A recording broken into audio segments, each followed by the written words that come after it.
इसको बोलो अब बहुत हो गया, धोखा ना अपने आप को दे ना अपने खुदा को दे। यहाँ तशक्कुस की बात है, सियासी तशक्कुस नहीं, ये मजहबी तशक्कुस भी है। मजहबी तशक्कुस उड़ा दिया तो समाजी तशक्कुस क्या बचा हो गया?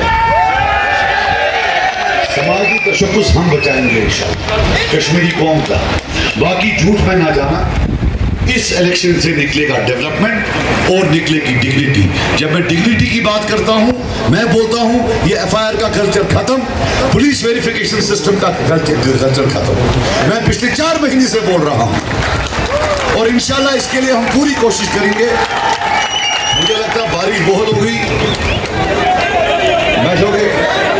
अच्छा एक चीज